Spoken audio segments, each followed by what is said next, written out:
दोस्तों, ईरान अब इजरायल और हमास के बीच हो रहे युद्ध को लेकर काफी बड़ी धमकी दे चुका है। वह भी ऐसे समय पर जब भारत के तट से सिर्फ 200 किलोमीटर दूर एक जहाज पर ड्रोन से हमला किया गया। ये हमला और ईरान की तरफ से दी गई धमकी अब इजरायल के लिए मुश्किलें बढ़ने का संकेत देती है। साथ ही अमेरिका और भारत के लिए भी हालात आने वाले समय में परेशानी भरे होंगे, क्योंकि हमने बड़े मिलिट्री एक्शन लेना शुरू कर दिया है। तो चलिए इस पूरी खबर को डिटेल से समझते हैं। दरअसल दोस्तों, सामने निकल कर आ रही लेटेस्ट अपडेट के मुताबिक गुजरात की सीमा से 200 किलोमीटर दूर एक मर्चेंट टैंकर जहाज पर ड्रोन से हमला किया गया। यह हमला काफी खतरनाक था और इसकी वजह से जहाज में आग भी लग गई। बड़ी बात तो यह है कि जहाज में 20 भारतीय लोग भी मौजूद थे और आग को बुझा लिया गया, जो अच्छी बात है। इस हमले में किसी की भी जान नहीं गई, ये एक और अच्छी बात है। वरना अगर किसी भी क्रू मेंबर की जान इस हमले में चली जाती तो इससे न सिर्फ रीजन में मौजूद सभी ग्लोबल शिपिंग लेन बुरी तरह से प्रभावित होते, बल्कि भारत को भी सीधे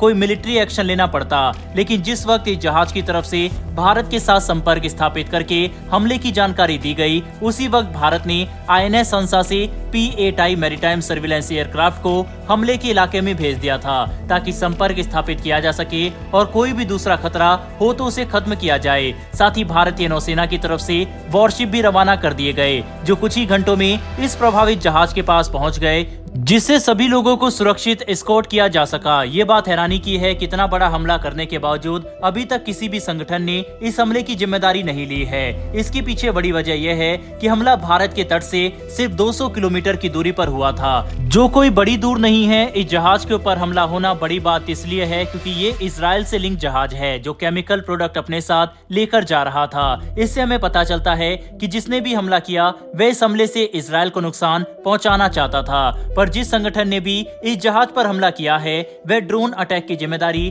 अभी तक नहीं ले रहा, क्योंकि उन्हें इस बात का डर है कि भारत के इतने नजदीक हुए हमले की वजह से अगर उन्होंने जिम्मेदारी ले ली तो भारत कोई मिलिट्री एक्शन ना ले ले। दोस्तों, इस बात से कोई भी इंकार नहीं कर सकता कि भारतीय नौसेना एक बेहद ही शक्तिशाली और सक्षम नौसेना है। हमारी नौसेना के सामने सिर्फ हिंद महासागर में ही नहीं, बल्कि कई दूसरे क्षेत्रों में भी कोई नौसेना टक्कर लेने की कोशिश नहीं करती। ऐसे में अगर कोई भी संगठन इस हमले की जिम्मेदारी ले लेता है तो भारत के लिए जरूरी हो जाएगा कि हम अपनी नौसेना की ताकत का इस्तेमाल करते हुए ग्लोबल शिपिंग लेन को सुरक्षा प्रदान करें, जिससे भारत की अर्थव्यवस्था आगे विकास कर सके। हालांकि इस हमले के पीछे यमन में मौजूद हूती विद्रोहियों का हाथ हो सकता है, जो पहले भी मिसाइल और ड्रोन से इजराइल तक जाने या इजराइल से आने वाले जहाज पर हमला कर चुके हैं। इतना ही नहीं, बल्कि ये विद्रोही तो इजराइल से जुड़े हुए जहाज पर भी हमला करते हैं, ताकि दबाव बनाया जा सके। दोस्तों, इस्लामिक देश इजराइल और गाजा के बीच हो रहे युद्ध को रोकने के लिए इतने ज्यादा डेस्परेट हो चुके हैं कि मलेशिया ने तो इजराइल से जुड़े किसी भी जहाज को स्वीकार करने से ही मना कर दिया। आप अंदाजा लगा कर देखिए, सिर्फ इजराइल ही नहीं, बल्कि अगर कोई जहाज इजराइल से लिंक्ड भी हुआ तो भी वो उसे स्वीकार नहीं करने वाले। ऊपर से ईरान तो अब एक कदम और आगे जा चुका है। अमेरिका पर दबाव बनाने के लिए ईरान ने बड़ी चेतावनी दी है कि वह भूमध्य सागर को अमेरिका के लिए बंद कर देंगे।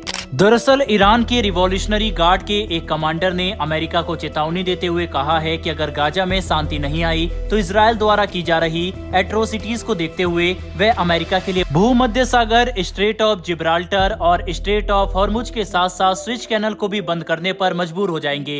हालांकि ईरान की तरफ से दी गई धमकी कोई सेंस नहीं बनाता, क्योंकि ईरान भूमध्य सागर से जियोग्राफिकली काफी दूर है और अभी तक ईरान ने यह भी क्लियर नहीं किया है कि वह अपनी धमकी पर एक्शन कैसे लेंगे।